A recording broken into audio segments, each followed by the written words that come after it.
Manchester United 1, Brighton 2. Erik ten Hag's era at Manchester United, his opening Premier League fixture ends in defeat. And where do I start? I mean, there are so many points of failure in this Manchester United side, in this club, in this structure. It's all just completely rotten. It's the hope that kills you. That's what it really is, isn't it, folks? It's the hope that kills you because, yeah, we knew we were short. Yeah, we knew that we hadn't maybe done all of the business we wanted to do. We got 3 players in the transfer window. We didn't have Frankie de Jong. We didn't have a striker. And Cristiano Ronaldo had only played 45 minutes and Anthony Martial was injured. We knew all of that. But make no mistake, we should still be good enough to beat Brighton at home in the opening game of the season. And that's no disrespect to Brighton. They absolutely battered us last season at the Amex, but it wasn't much better today.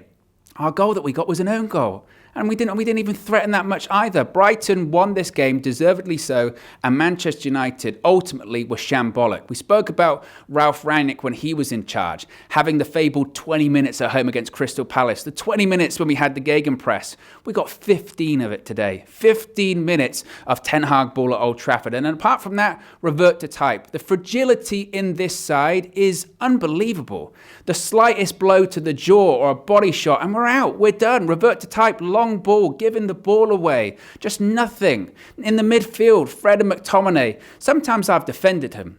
Here on streams or on videos like this, I've defended them because I do think sometimes the criticism they get is too harsh and sometimes the outrage is too much and they're not the most popular players and I get it. They're not the most technically savvy players and they're playing in a system where they're meant to be technically proficient. But today, they did nothing right. Nothing right. I would put that performance against any midfield performance you could see in the Premier League and it would be the worst. It would be the 20th best performance out of anyone in the Premier League from a midfield perspective. McTominay, I don't know how many successful passes he did. Fred, I don't know how many successful passes he did. It might be in the single figures. They were awful. That midfield needs to be completely scrapped and overhauled. I find it kind of curious that it took Erik ten Hag to the 89th minute to realise that. I mean, Fred came off when Ronaldo came on and eventually McTominay came off for Donny, but by then it was too late. But in fairness, when Donny came on, he was making some runs, but by then it was too late. The confidence was gone. We were just completely a mess. Jadon Sancho and Marcus Rashford, we said it, didn't we? This is going to be their season. This is going to be the time they're going to shine. Both of them went completely missing. Marcus Rashford had chances. The goalkeeper makes a great save for Brighton. They flagged it offside, but it would have been offside. You have to take those moments. Jadon Sancho, again on the right-hand side. Every time he tried to do something, he either overhit it, he lost the ball, he got intercepted. Just nothing worked for Manchester United today. In terms of opening day performances, in terms of worst case scenarios, I'm not sure it could have got much worse than that, realistically. I look around at all of the players that played today. Yes, you can look at, maybe take some positives out of the game. Yes, you could say Christian Eriksen, when he wasn't playing as a false nine, did affect the game. And when he was in possession of the ball in those deeper positions, he was encouraging and he found some passes, some nice free balls. But again, by then it was too late. Brighton already had the lead. And you look at the 2 goals that Brighton scored. We spoke about it on the match view. That there was a ball over the top and Welbeck, he stretched for the ball, he touched it, he brought it in and he was flagged offside, but he was in. And he pointed at Maguire. And he said, I got you. I absolutely have got you. And it clicked in Graham Potter's mind at the time. He thought, I tell you what, that ball over the top, United play this such high line with Maguire and Martinez that we know eventually they're going to get it wrong. We've seen it in pre-season. They try and step up. They step up. They're playing everyone onside because that line is not flat. So they knew they'll keep trying it. We'll keep trying it. And it worked. Eventually, Brighton got in behind. Welbeck gets in behind, spins in behind, cuts it across, Gross taps it into an empty net. Luke Shaw once again. John Travolta settings. He has no idea who's around him. He has no idea who's behind him on his shoulder. It's an easy tap in. And once again, when they scored their second goal, it was the same kind of stuff. It was a counter-attacking goal, but even the counter-attack was in slow motion. It was McTominay giving the ball away, and then United still have the chance to react. Dalot doesn't press the ball enough, and they just go through this defence like nothing's there. And it was just beyond poor.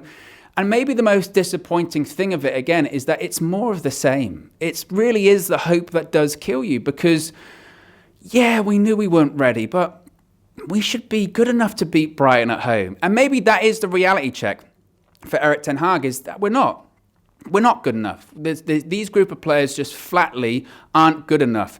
Now, there are some players, and maybe we're wrong by saying this, some players that we know are better than this, that we know they're capable of more than this, but maybe they're just not. Maybe they're just not good enough. Maybe they're not It's not even a case of ability or quality. They can't handle the pressure at Old Trafford, or they can't handle the demands of Erik ten Hag. I don't know.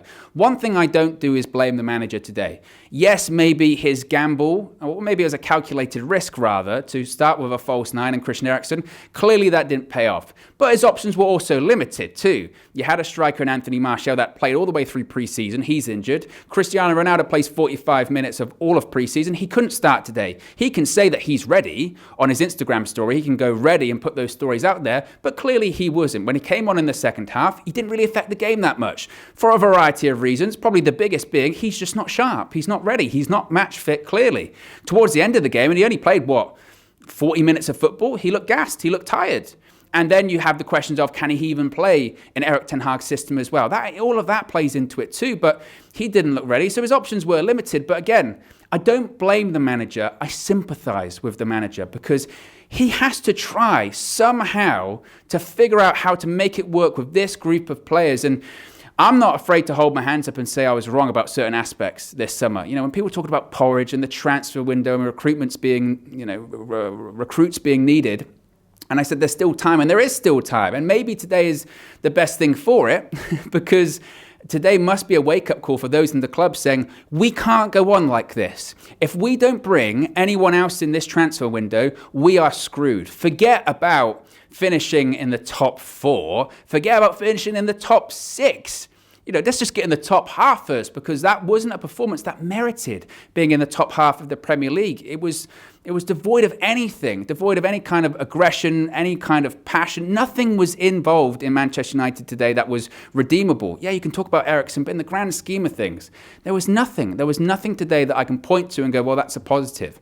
The positive almost is the negative, is that it can't get much worse than this. Surely it can't get any worse than this, right?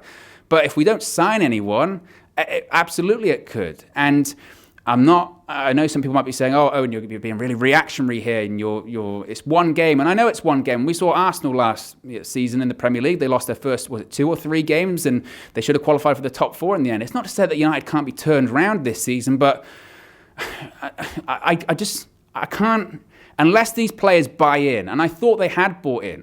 We saw it in pre-season.